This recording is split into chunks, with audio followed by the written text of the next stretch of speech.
അപ്പോൾ എല്ലാവർക്കും നമ്മുടെ ദന്തേലി ഗോകർണ വ്ളോഗ് പാർട്ട് 2ലേക്ക് വലിയൊരു സ്വാഗതമുണ്ട്. നമ്മൾ കഴിഞ്ഞ വ്ളോഗ് എൻഡ് ചെയ്തിരുന്നത് നമ്മൾ രാവിലെ ദന്തേലിയിൽ ലാൻഡ് ചെയ്തു പറഞ്ഞിട്ടാണ്. ഇനി നമുക്ക് ബാക്കിയുള്ള കാഴ്ചകൾ. ട്രാവൽ വേ ഹോളിഡേയ്സ് എന്ന് പറയുന്ന ഒരു ടീമിൻ്റെ ടൂർ പാക്കേജാണ് നമ്മൾ ചൂസ് ചെയ്തിട്ടുണ്ടായിരുന്നത് കേട്ടോ. അക്വേഷ്യ കാടുകളുടെ നടുവിൽ നല്ല അടിപൊളി ഒരു ജംഗിൾ റിസോർട്ട്. ട്രിപ്പിനെ കുറിച്ച് സംസാരിക്കുമ്പോഴൊക്കെ നമ്മൾ പറഞ്ഞിരുന്ന ഒരു കാര്യമാണ് ഏതെങ്കിലും ഒരു സ്ഥലത്ത് പീസ്ഫുൾ ആയിട്ടൊരു റിസോർട്ട് എടുത്തിട്ട് നമുക്ക് കുറച്ച് സമയം സ്പെൻഡ് ചെയ്യണം എന്നുള്ളത്. അങ്ങനെ നമുക്ക് എല്ലാവർക്കും ഒരുപോലെ ഇഷ്ടപ്പെട്ടിട്ടുള്ള ഒരു സ്ഥലമാണ് കേട്ടോ. ഇത് കാണുമ്പോൾ സിമ്പിളായിട്ട് തോന്നിയെങ്കിലും എല്ലാ കാര്യങ്ങളും പക്ക നീറ്റായിട്ടാണ് അവർ അതിൻ്റെ ഉള്ളിൽ സെറ്റ് ചെയ്ത് വെച്ചിട്ടുണ്ടായിരുന്നത്. 2 ബാത്റൂം, മിറർ, എല്ലാവർക്കും കിടക്കാനുള്ള സൗകര്യം എല്ലാം സെറ്റായിരുന്നു കേട്ടോ. പുറത്തേക്ക് ഇറങ്ങുമ്പോൾ ഈ കാണുന്നത് ഒരു കഫേയാണ്. നമുക്ക് ഈവനിങ്സിൽ കോഫിയൊക്കെ കിട്ടുന്നത് ഇവിടെ നിന്നാണ്. പ്രത്യേകിച്ച് നമ്മൾ എടുത്തു പറയേണ്ടത് ഇവർ ഓരോ കാര്യങ്ങളും സെറ്റ് ചെയ്ത് വെച്ചിരിക്കുന്നതാണ്. ഈ ഒരു അക്വേഷ്യ മരങ്ങൾ കാണുമ്പോൾ തന്നെ നമുക്ക് മനസ്സിലാവും ഭയങ്കര ബ്യൂട്ടിഫുൾ ആയിട്ടുള്ളൊരു ഫീലിംഗ് ആയിരുന്നു. ഈ കാണുന്നതൊക്കെ ടെന്റുകളാണ് കേട്ടോ. ടെന്റുകളല്ലാതെ തന്നെ ഒരുപാട് ബിൽഡിങ്ങുകളും ഈ ഒരു കോമ്പൗണ്ടിൽ വരുന്നുണ്ട്. മോർണിംഗ് വൈബ് ശരിക്കും എൻജോയ് ചെയ്യാന്ന് നിങ്ങൾ കേട്ടിട്ടില്ലേ? ആ ഒരു സൂര്യപ്രകാശ അക്വേഷ്യ മരങ്ങളുടെ ഇടയിൽ കൂടെയൊക്കെ കാണാൻ ഒരു പ്രത്യേക ഭംഗിയായിരുന്നു. ഇവിടെ സ്വിമ്മിംഗ് പൂൾ ഉണ്ട്. പിന്നെ ഞാൻ നേരത്തെ പറഞ്ഞ പോലെ തന്നെ കുറച്ച് അത്യാവശ്യം വലുപ്പമുള്ള ബിൽഡിങ്ങുകളും താമസിക്കാൻ വേണ്ടിയിട്ട് ഇവരിവിടെ സെറ്റ് ചെയ്ത് വെച്ചിട്ടുണ്ട്. എന്റർടൈൻമെന്റിന് വേണ്ടിയിട്ടുള്ള ഒരുപാട് കാര്യങ്ങൾ ഇവരിവിടെ സെറ്റ് ചെയ്ത് വെച്ചിട്ടുണ്ടായിരുന്നു. ചെറിയ കുട്ടികൾക്ക് കളിക്കാനുള്ള ഏരിയ, വർക്കൗട്ട് ചെയ്യുന്നവർക്ക് അത് ചെയ്യാനുള്ള ഏരിയ. ഞങ്ങളാണെങ്കിൽ ഗ്രഹണി പിടിച്ച പിള്ളേര് ചക്കക്കൂട്ടം കണ്ട അവസ്ഥയായിരുന്നു. നിങ്ങൾ കാണുന്നില്ലേ അത്? ചില സ്ഥലങ്ങളിൽ പ്രത്യേകം പ്രായപരിധി സൂചിപ്പിച്ചിട്ടുണ്ട്. ചെറിയ കുട്ടികൾക്ക് കയറാൻ പറ്റിയ ഏരിയ ആണെന്നുള്ളത്. അതൊഴികെ ബാക്കിയുള്ള എല്ലാത്തിലും ഞങ്ങൾ കയറിയിട്ട് വർക്കൗട്ട് ചെയ്തിട്ടുണ്ട്. അങ്ങനെ നമ്മുടേതായിട്ടുള്ള കുറച്ച് പ്രവർത്തനങ്ങൾക്കൊക്കെ ശേഷം നമ്മൾ അതുകൂടെയൊക്കെ ഒന്ന് ചുറ്റി നടന്ന് കുറേ ഭംഗിയുള്ള കാഴ്ചകളൊക്കെ കണ്ടു. ഈ കാണുന്നത് മണ്ണിൻ്റെ ഒരു പുറ്റാണ് കേട്ടോ. ഇത് റിസോർട്ടിൻ്റെ ഏകദേശം ഒരു ബാക്ക് വശമായിട്ട് വരും. ഇവിടെ കാണുന്നത് ഫുള്ള് പാടങ്ങളാണ്, നല്ല നിരന്ന് കിടക്കുന്ന പാടങ്ങളാണ്. ഒരു സ്വിമ്മിംഗ് പൂളും കൂടെ ഇവിടെ ഉണ്ട്. ഇതിനൊക്കെ പുറമെ ഇനി ഞങ്ങൾ അടുത്തതായിട്ട് കൈവയ്ക്കാൻ പോണത് ഈ കാണുന്ന സാധനത്തിലാണ്. പ്രത്യേകിച്ച് ഒരു ഐഡിയ ഇല്ലെങ്കിലും ഞങ്ങളുടെ മുഖത്തൊന്നും ആ ഒരു എക്സ്പ്രഷൻ നിങ്ങൾക്ക് കാണാൻ കഴിയില്ല എന്നതാണ് സത്യം. ക്യാരംസ് ഒക്കെ കളിച്ച് വന്നപ്പോഴേക്ക് നമ്മുടെ കർണാടക സ്പെഷ്യൽ ബ്രേക്ക്ഫാസ്റ്റ് ഇവിടെ സെറ്റായിട്ടിരിക്കുന്നുണ്ടായിരുന്നു. കേരളം വിട്ട് കഴിഞ്ഞാൽ നമ്മുടെ ഭക്ഷണ രീതിയിലൊക്കെ വലിയൊരു വ്യത്യാസം നമുക്ക് കാണാൻ പറ്റും. അവരുടെ മസാലകൾ അതുപോലെ തന്നെ ടേസ്റ്റ് ഒക്കെ വ്യത്യാസമായിരിക്കും. ഞാനാണെന്ന് എല്ലാം ഒന്ന് ട്രൈ ചെയ്ത് നോക്കിയിട്ട് എങ്ങനെ ഉണ്ട് എന്ന് അറിയാൻ വേണ്ടിയിട്ട്. ഇനിയാണ് നമ്മുടെ സ്പെഷ്യൽ ആയിട്ടുള്ള ദന്തേലി ആക്ടിവിറ്റീസുകൾ വരാൻ പോകുന്നത്.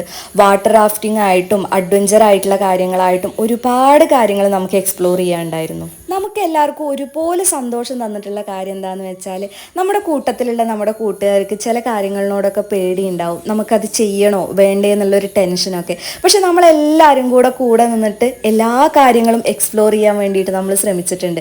പേടിയുള്ള കാര്യങ്ങളാണെങ്കിലും സന്തോഷം തരുന്ന കാര്യങ്ങളാണെച്ചാലും നമ്മളെല്ലാവരും ഒറ്റക്കെട്ടായിരുന്നു. അത് പറയാതിരിക്കാൻ പറ്റില്ല. ഈ ട്രിപ്പിൽ നമുക്ക് ഏറ്റവും ബ്യൂട്ടിഫുൾ ആയിട്ടുള്ള മെമ്മറീസ് എന്ന് പറയുന്നത് അതൊക്കെയാണ്. ഈ കാണുന്ന ആക്ടിവിറ്റീസ് ഒക്കെ നമ്മൾ ഒരുപാട് ടെൻഷൻ അടിച്ച് ചെയ്ത കാര്യങ്ങളാണ്. ചെയ്യണോ വേണ്ടേ എന്നാൽ പിന്നെ ചെയ്ത് കളയാം എന്ന് പറഞ്ഞ് ധൈര്യത്തോടെ മുന്നോട്ട് വന്ന് ചെയ്തിട്ടുള്ള കാര്യങ്ങളാണ്. അതുകൊണ്ട് തന്നെ കോളേജ് ലൈഫിൽ നമുക്ക് ഒരിക്കലും മറക്കാൻ പറ്റാത്ത മൊമെന്റ്സുകളായിരിക്കും ഇതിൽ പലതും. അങ്ങനെ അഡ്വഞ്ചറസ് ആയിട്ടുള്ള കുറേ ആക്ടിവിറ്റീസിന് ശേഷം നമ്മൾ നേരെ വന്നത് ഫുഡ് കഴിക്കാനാണ്.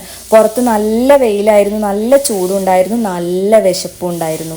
ലഞ്ചിന് നമുക്ക് കുറേ വിഭവങ്ങൾ ഉണ്ടായിരുന്നു കേട്ടോ. കർണാടക സ്പെഷ്യൽ റൈസും ദാലും അതുപോലെ തന്നെ വെള്ളപ്പയർ കൊണ്ടുള്ള എന്തൊക്കെ വിഭവങ്ങൾ, പായസം, പിന്നെ നോൺ വെജും ഉണ്ടായിരുന്നു. അവരുടെ സ്പെഷ്യലായിട്ടുള്ള ചിക്കൻ ബിരിയാണി. ഉച്ച സമയമായതുകൊണ്ട് നല്ല വെയിലും ചൂടും എല്ലാം ഉണ്ടായിരുന്നു. അതിൻ്റെ ഒപ്പം തന്നെ നല്ല വിശപ്പും ഉണ്ടായിരുന്നതുകൊണ്ട് നമ്മളെല്ലാവരും കൂടെ ഇരുന്നിട്ട് എൻജോയ് ചെയ്തിട്ട് ഫുഡ് കഴിക്കുകയാണ്. ഞാൻ എല്ലാ വിഭവങ്ങളും എടുത്തിട്ടുണ്ട്, ഒക്കെ ഒന്ന് ടേസ്റ്റ് ചെയ്ത് നോക്കാൻ വേണ്ടിയിട്ട്. ഭക്ഷണത്തിന് ശേഷം നമ്മൾ കുറച്ച് നേരം റെസ്റ്റൊക്കെ എടുത്തിട്ട് എന്നാൽ പിന്നെ കുറച്ച് നല്ല ഫോട്ടോസൊക്കെ എടുക്കാൻ പറഞ്ഞിട്ട് എല്ലാവരും ഡ്രസ്സൊക്കെ ചേഞ്ച് ചെയ്ത് വന്നു. നമ്മുടെ കുറച്ച് ഗ്രൂപ്പ് ഫോട്ടോസൊക്കെ എടുത്തു. ചുമ്മാ ഒന്ന് നടക്കാനൊക്കെ പോയിട്ട് വന്നു കേട്ടോ. ചുറ്റും നല്ല കാടാണ്. ഇവിടുത്തെ മണ്ണിനൊക്കെ ഒരു പ്രത്യേക സ്മെല്ലാണ്. നടന്നു പോകുമ്പോൾ നമുക്ക് മനസ്സിലാവുക. ഒരു കാറ്റൊക്കെ വീശുമ്പോൾ മണ്ണിന് വേറെ എന്തോ ഒരു പ്രത്യേകതരം സ്മെല്ലാണ്. ഈവനിങ് ഒക്കെ ആയപ്പോഴേക്കും നമ്മൾ ഡ്രസ്സ് മാറ്റിയിട്ട് പൂളിൽ കുളിക്കാൻ വേണ്ടിയിട്ട് വന്നു.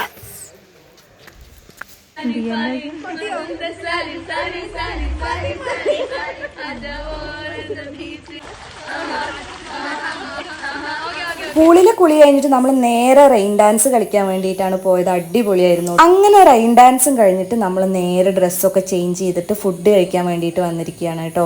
കുറേ വിഭവങ്ങൾ ഉണ്ടായിരുന്നു ആസ് യൂഷ്വൽ. റൈസായിട്ടും ഫ്രൈഡ് റൈസ് ആയിട്ടും ചിക്കൻ കറി ആയിട്ടും പിന്നെ ഇവരുടെ എല്ലാ ഫുഡിൻ്റെ കൂടി അവരൊരു മധുരം സെർവ് ചെയ്യുന്നുണ്ട്, കേസരി. രാവിലെ ഉച്ചയ്ക്ക് പായസമായിരുന്നു, ഇപ്പോൾ കേസരി ആയിരുന്നു കേട്ടോ. അങ്ങനെ എല്ലാ വിഭവങ്ങളും ഞാൻ എല്ലാ വിഭവങ്ങളും എടുത്തിട്ട് ഒന്ന് ടേസ്റ്റ് ചെയ്ത് നോക്കും, എനിക്ക് എല്ലാത്തിൻ്റെയും ടേസ്റ്റ് അറിയാൻ വേണ്ടിയിട്ട്.